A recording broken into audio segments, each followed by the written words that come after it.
আসসালামু আলাইকুম। ওয়ালাইকুম আসসালাম। আসসালামু আলাইকুম। ওয়ালাইকুম আসসালাম। কেমন আছেন ভাই, ভালো আছেন? জি ভালো আছি, আপনি ভালো আছেন? তাহলে রাখছে ভালো। আপনার নাম কি ভাই? আয়শা।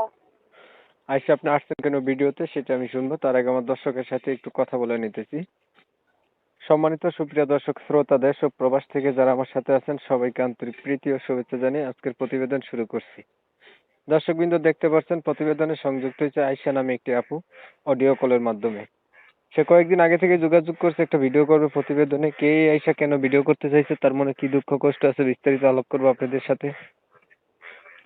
আপনাদের হাতে যদি সময় থাকে ভিডিওটা না টেনে কন্টিনিউ করলে আয়শা সম্পর্কে সবকিছু তথ্য জেনে যাবেন।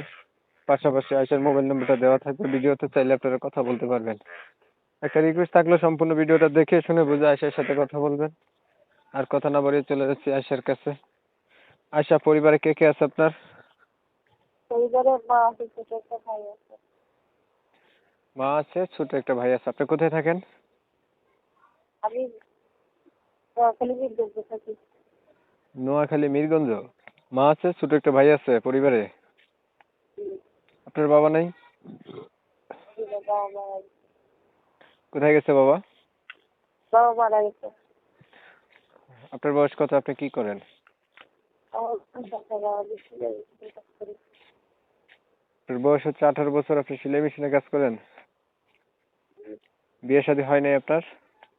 জি না, আগে আর কখনো আপনি প্রতিবেদনে ভিডিও বানাইছিলেন? জি না, প্রথমবার। এই যে প্রতিবেদনে আপনি আসলেন, আসার কারণ ছিল কি, কি চাইতেছেন বলেন? প্রতিবেদনে আসছি ভাড়া তো মনে হতে গেলে যদি মানুষ পাই তাহলে বিয়ে শাদী বসবো, সে আমার দায়িত্ব দিবে, সে আমার দায়িত্ব দিবে। আপনার কি দায়িত্ব নিতে হবে? যদি আমার বিয়ে শাদী করে এটাই। সেটা আমার সবকিছুই চালাইবে, সেটা তার বলা লাগে না। লেখাপড়া করছিলেন আপনি? জি করছিলাম, কতটুক? ক্লাস 7 পর্যন্ত পড়ালেখা করছি। প্রথমবার আসছেন প্রতিবেদনে না? জি, আর কিছু বলবেন আপনি? তাও বল। হ্যাঁ, কি না। ঠিক আছে আয়শা, আপনি ভালো থাকবেন। প্রিয় দর্শক, আপনারা আয়শার কথাগুলো শুনছিলেন। নোয়াখালী মিরগঞ্জ এলাকাতে থাকে। ওনার হচ্ছে বাবা নাই। ক্লাস 7 পর্যন্ত লেখাপড়াও আছে। ভিডিওতে আসছে একটা ভালো মনের মানুষের আশায়, পাইলে বিয়ে করবে। আমি ওনার কথাগুলো স্টেট তুলে ধরছি আপনাদের মাঝে। শুনে যদি ভালো লাগে ওনার সাথে যোগাযোগ করতে পারেন, নাম্বার ভিডিওর স্ক্রিনে আছে। ভিডিওটা ভালো লাগলে একটা লাইক দিন, একটা শেয়ার দিয়ে ইমো মেসেঞ্জারে ছড়াই দিন। আপনাদের মতামতগুলো কমেন্টে জানাই দিন। চ্যানেল ভালো লাগলে সাবস্ক্রাইব করে রাখেন। অনেক সময় নিয়ে ভিডিও দেখছেন, সবাইকে ধন্যবাদ। সবাই ভালো থাকবেন, সুস্থ থাকবেন। আল্লাহ হাফেজ।